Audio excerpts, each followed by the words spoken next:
నమస్కారం. భయపడేవారు అండ్ ఏదైనా తింటూ ఉన్నవారు ఈ వీడియో చూడకండి ప్లీజ్. ఓకే, 3 నిమిషాలు క్లోజ్ చేస్తాం. మొన్న 5వ తారీఖున తమిళనాడు ఎక్స్ప్రెస్ చెన్నై నుంచి ఢిల్లీ ఆగ్రా రైల్వే స్టేషన్ వచ్చేసరికి క్లీన్ డిపార్ట్మెంట్ క్లీన్ చేస్తున్న మూమెంట్లో ఓ భోగిలో డెడ్ బాడీ, కోర్స్ భోగిలో ఒక ఎర్రటి సూట్ కేస్ స్మెల్ వస్తుంది. దెన్ తేడాగా ఉన్నప్పుడు రైల్వే పోలీసులు పిలిచారు, చూశారు లోపల మనిషి బాడీ పార్ట్స్ ఉంది. ఒక్కసారిగా అలర్ట్ అయ్యారు. ట్రైన్లో ఉన్న చుట్టుపక్కల వాళ్ళని విచారించారు, ఎవరికి ఏమీ తెలియదు. ఇక ట్రైన్ ఢిల్లీ వెళ్ళాలి కదా, దాన్ని అక్కడి నుంచి దించేసి ఆ బాడీ పార్ట్స్ ఉన్నటువంటి ఆ బ్యాగ్ దించి, రెడ్ బ్యాగ్ అసలు అది ఎక్కడి నుంచి వచ్చింది, చెన్నై నుంచి.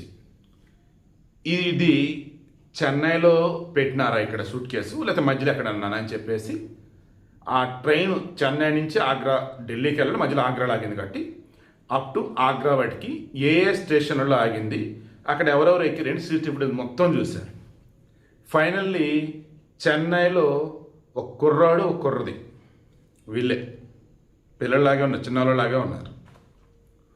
వాళ్ళు జనరల్ బోగీలో ఆ సూట్ కేసుని పెట్టి వెళ్ళిపోయారు. ఇప్పుడు చెన్నైకి వచ్చారు. ఉత్తరప్రదేశ్ పోలీసులకు చెన్నైకి చెప్పారు, రైల్వే పోలీసులు మొత్తం అప్డేట్ చేశారు.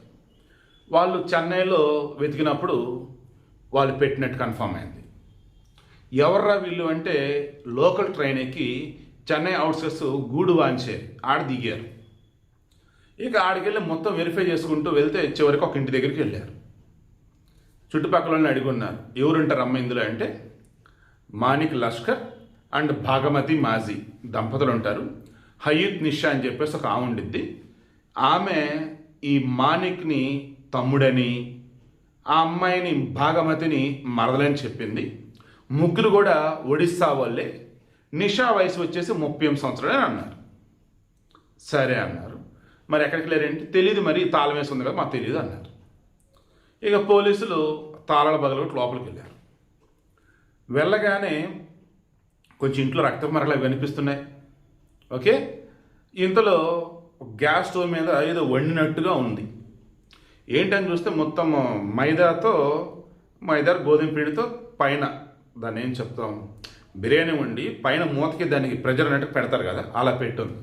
ఓకే, బిర్యానీ వండి తీరా చూస్తే బిర్యానీ లోపల. ఆ బిర్యానీలో బాడీ పార్ట్స్ మనిషివి. ఒక్కసారిగా పోలీసులు షాక్. వాళ్ళు ఎందుకైనా మంచిదని చెప్పేసి ఫోరెన్సిక్ ల్యాబ్కి పంపారు. దాన్ని చూస్తే మనిషి బాడీ పార్ట్స్ అన్నారు. ఆ ఇంట్లో బ్లడ్ మార్క్స్ ఇవన్నీ ఉన్నాయి కదా, అన్నీ చెక్ చేస్తే ఆ బిర్యానీలో ఉన్న బాడీ పార్ట్స్, ఈ బయటన బ్లడ్ మార్క్స్ ఒకరివే అన్నారు. వాళ్ళకి దొరికినటువంటి ఆ సూట్ కేసులో తల లేదు, కాళ్ళు చేతులు మಣ್ಣు కొన్ని అవి పార్ట్స్ ఉన్నాయి. ఇంట్లో వచ్చేసి మొత్తం రక్తం మార్గలే, వేరే బాడీ పార్ట్స్ లేవు. బాడీ పార్ట్స్ అన్ని బిర్యానీలో ఉన్నాయి, తల మాత్రం లేదు. సో ఇందులో ఉన్న బిర్యానీలో ఉన్న మనిషి ఎవరు, నిషా. ఎవరు చంపారు, వీళ్ళిద్దరు చంపారు. అండ్ ఆమె తల ఎక్కడ ఉంది తెలియదు. వెతుకుతున్నారు, జల్లెడబడుతూ ఉన్నారు. ఇంత క్రూరంగా తయారయ్యేంట్రా మనుషులు అసలు. కొంపదీసి నిజంగా ఆమె బాడీని తిందామని ఆ రకం వండుకున్నారా, లేక చుట్టుపక్కల డౌట్ రావద్దని ఆ రకంగా ఉండారా, లేక ఆ బిర్యానీ తీసుకెళ్ళి బయట కుక్కలా పెడదామని ఉండారా? వామ్మో, ఏంటిరా అసలు. మొత్తానికి వాళ్ళు ఇద్దరే ఎదుగుతూ ఉన్నారు.